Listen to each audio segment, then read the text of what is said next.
कि श्री सुखदेव जी बोले, हे राजन, श्री सुखदेव जी बोले, हे राजन, अब तक तुमने हमसे हजारों प्रश्न किए और हमने उन प्रश्नों का उत्तर भी दिया, परंतु अब एक प्रश्न हम आपसे करेंगे और अब आप उसका उत्तर हमें देना। तो जैसे ही ये बोला तो वैसे ही पूछते कि प्रभु अब आप मुझसे क्या ही प्रश्न करेंगे। तो आज सुखदेव जी बोले कि मैं आपसे प्रश्न करूं, और ये मैं भी आपसे ये प्रश्न आज सभी से करती हूँ कि अच्छा एक बात बताइए, आप जीवन में कभी मरेंगे? आप मरेंगे? कौन कौन कह रहा है कि हम मरेंगे? हाथ ऊपर कर ले जो जो कह रहे हैं। उसमें कोई, देखिए इसमें हंसने की बात नहीं है, सत्य में प्रश्न कर रही हूँ। जो जो कह रहे हैं कि हम मरेंगे, हाथ ऊपर कर ले, लंबे लंबे हाथ ऊपर कर ले। एक बात बताइए, आपने भगवान की कथा श्रवण की है, और जब जो व्यक्ति भगवान की कथा को श्रवण कर लेता है उसके बाद भी उसे मरना पड़ता है। हाँ? आज परीक्षित जी का उत्तर देखिए कि कितना दिव्य उत्तर देते आज परीक्षित जी महाराज। आज परीक्षित जी कहते हैं कि गुरुदेव, जब मैंने जन्म ही नहीं लिया, जब मैंने जन्म ही नहीं लिया तो मैं मरूंगा क्यों? और आज जैसे ही सुखदेव जी ने ये सुना तो बोलते हैं कि बस राजन, मैं यही तो चाहता था, यही तो मैं चाहता था। और आज तुरंत कहते हैं कि मैं समझ रहा हूँ राजा कि आपने भागवत कथा सुनी, मैं समझ रहा हूँ कि आपने भागवत कथा सुनी है। और यदि आप लोग ये बोलेंगे कि हम मरेंगे तो ये पशु बुद्धि होती है प्यारे, उसे त्याग दो, ये संसार स्वप्नवत है। और हम तो यह सोचना चाहिए हमें तो कि मैं प्रभु का अंश, हमें तो ये सोचना चाहिए कि मैं प्रभु का अंश हूँ और उनको प्राप्त करना मेरा लक्ष्य है। यदि सुखदेव जी महाराज चाहते, यदि सुखदेव जी महाराज चाहते तो कहते हैं कि परीक्षित जी की मृत्यु को टाल सकते थे, परंतु परीक्षित जी की मृत्यु को टालना समस्या का समाधान नहीं था प्यारे, समस्या का समाधान नहीं। इसीलिए कहते हैं कि आत्मबोध करा देना ही मुक्ति का मार्ग प्रशस्त करता है। आज कहते हैं कि आत्मबोध करा देना ही मुक्ति का मार्ग प्रशस्त करता है। और राजा परीक्षित जी ने श्री सुखदेव जी महाराज का आज पूजन किया, और पूजन करने के बाद राजश्री परीक्षित जी ने कहा कि हे गुरुदेव, आज मेरा जीवन धन्य हो गया, आज मैं धन्य हो गया, आपकी महिमा अपरंपार है, आज मैं धन्य हो गया, मेरा जीवन धन्य हो गया। और बड़ी सुंदर बात कहते हैं आज कि मैं आपके श्री चरणों में, मैं आपके श्री चरणों में बारंबार वंदना करता हूँ, आज मैं धन्य हो गया।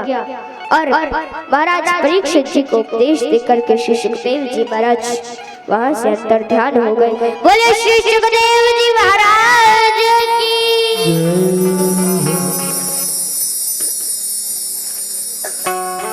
और एक बात समझिएगा कि श्रीमद् भागवत कथा में 10 लक्षण, कितने लक्षण है? 10। पहला सर्ग, दूसरा विसर्ग, तीसरा स्थान, चौथा पोषण, पांचवा उति, छठवां मनवंतर कथा, सातवां ईश्वर कथा, और आज 8वां निषेध, 9वां मुक्ति और 10वां है आशा। कि तुरंत ही सुदामा जी और चले आए। वही 6 महीने जाने में लगे थे और 6 महीने आने में भी लग गए। और आज जैसे ही आकर के देखा, जैसे ही आकर के देखा तो आज सुदामा जी जैसे ही अपनी कुटिया वाली जगह पर पहुंचे, सो वैसे ही आज देखते हैं कि अरे यहाँ पे तो कुटिया है ही नहीं, यहाँ पे तो ये महल खड़ा है। तो मेरी कुटिया वाली जगह पर आज ये क्या देख रहे हूँ मैं। सुदामा जी आज बोलते हैं कि सुदामा मंदिर देख डरे, कि सुदामा मंदिर देख डरे, यहाँ तो हटी मेरी छोटी सी कुटिया, अब कंचन महल खड़े।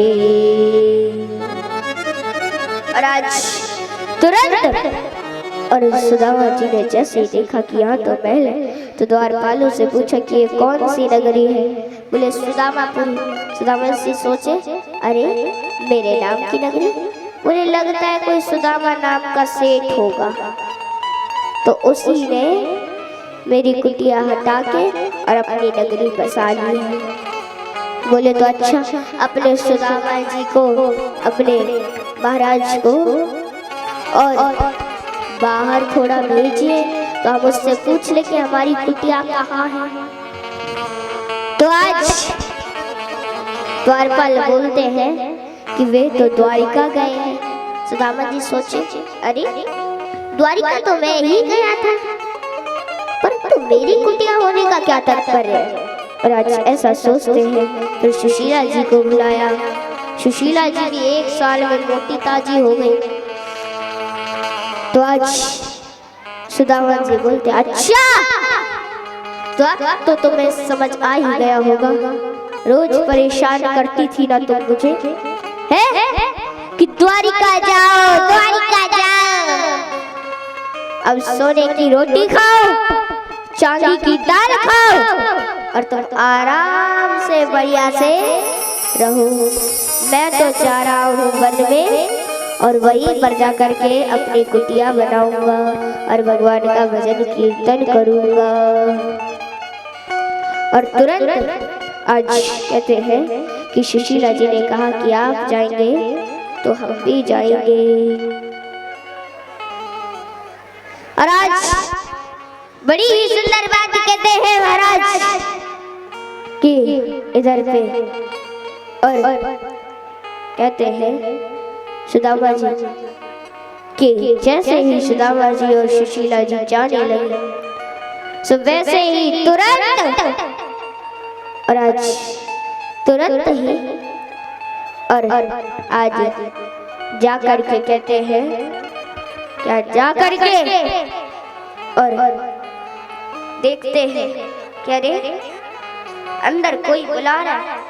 देखा कौन है, बोले अरे ये तो कन्हैया है। तो सुदामा जी बोले अरे कन्हैया, तूने तो ये सब, तूने मुझे ये सब क्यों दिया? मैं तो पहले से ही बहुत बड़ा धनवान था, तो फिर तूने मुझे ये सब क्यों दिया? सो आज और तुरंत आज कहते हैं कि तुरंत ही और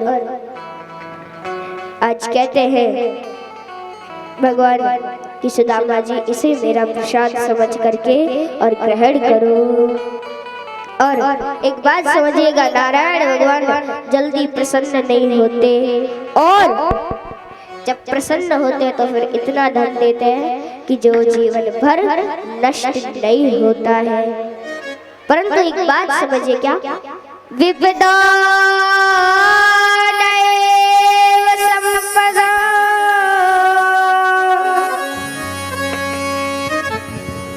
आज कहते हैं कि विपदा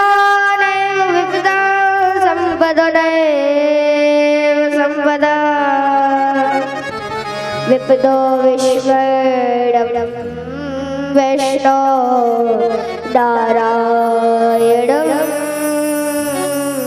संपदं स्मृति।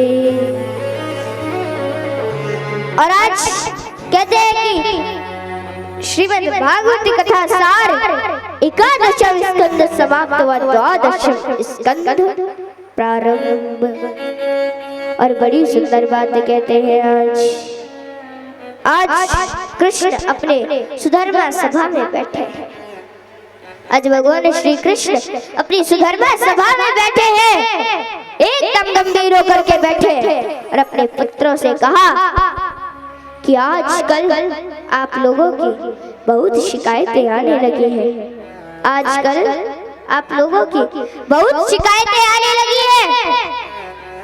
आप लोग संतों का आदर सम्मान नहीं करते हो। भगवान कृष्ण बोले कि व्यक्ति के बिगड़ने के 4 कारण होते हैं। कौन कौन? एक सुंदर रूप होना, दूसरा युवावस्था का होना, तीसरा ज्यादा संपत्ति होना और चौथा सत्ता का होना। इन चारों में से यदि एक भी चीज किसी के पास है, किसी भी व्यक्ति के पास है, तो फिर वो बिगड़े बगैर नहीं रह सकता। और आज कहते हैं, भगवान कहते हैं कि आपके पास ये चारों हैं। क्यों? आप सुंदर रूप वाले भी हो। और आज भगवान कृष्ण जब ऐसा बोल रहे थे तो भगवान कृष्ण के जो पुत्र है वो उनसे बोलते हैं कि आप ये सब हमसे क्यों बोल रहे हो? तो आज बोलते हैं कि भगवान बोलते हैं कि आप सुंदर रूप वाले भी हो, द्वारिकाधीश के पुत्र हो, तुम्हें क्या कमी? द्वारिकाधीश के पुत्र हो, परंतु मैं तो नहीं मानता कि आप द्वारिकाधीश के पुत्र हो। क्यों? आप लोगों का आतंक दिन रात बढ़ रहा है। तुम लोग संतों का मजाक बनाते हो, संतों का आदर सम्मान नहीं करते हो। अरे साधुओं हृदय महा। और आज कृष्ण कहते हैं कि साधु मेरा हृदय है, साधु मेरा हृदय है। और ऐसा कहकर के जब ये सब बोल रहे थे भगवान कृष्ण, तो उनके जो पुत्र है उन्होंने अपनी गर्दन नीचे करके एक दूसरे को देख करके और हंसने लगे। और आज जब ऐसा करके हंसने लगे तो भगवान समझ गए कि अब इनको समझ में नहीं आने वाली और अब यदुवंशियों का अंत निकट आ चुका है। जामवती जी के पुत्र का नाम है सांब। और आज प्रद्युम्न से कहा, भैया बड़े बड़े संत बैठे हैं, पिताजी दिन रात संतों की प्रशंसा करते हैं ना, आज इन संतों की परीक्षा लेते हैं। तो सब ने मिलकर सांब को जननी साड़ी पहना दी, सभी ने मिलकर के सांब को जननी साड़ी पहना दी और पेट पर कपड़े की पोटली बांध दी और सुंदर श्रृंगार करके संतों के पास गए। महात्मा तो बड़े सरल हृदय के होते हैं। और एक बात समझिएगा, बोले बेटा ये नई बहू कहाँ से आई है और ये क्या चाहती है? सो तुरंत आज और सभी बच्चे बोलते हैं उनसे कि प्रभु ये आप तो त्रिकालदर्शी हैं और ये बहू चाहती है कि आप इसको ये बता दीजिए कि इसको बेटा होगा या फिर बेटी। और आज तुरंत ही सो महात्मा जी ने ध्यान लगाया और ध्यान लगा करके देखा, बोले अरे दुष्ट, कृष्ण के पुत्र के पेट पर कपड़ा बांध करके लाए हो हमारा मजाक करने के लिए। ये तुम क्यों लाए हो? और आज तुरंत कहते हैं संतों ने श्राप दे दिया कि जाओ, इसके पेट से ऐसा मूसल पैदा होगा जो कि तुम्हारे पूरे वंश को नष्ट कर देगा। और आज संतों ने जैसे ये श्राप दिया तो सभी यदुवंशी बच्चे घबरा गए और तुरंत पोटली खोलकर जल्दी से देखी। और जैसे ही पोटली खोल करके जल्दी से देखी तो कहते हैं कि आज और तुरंत आज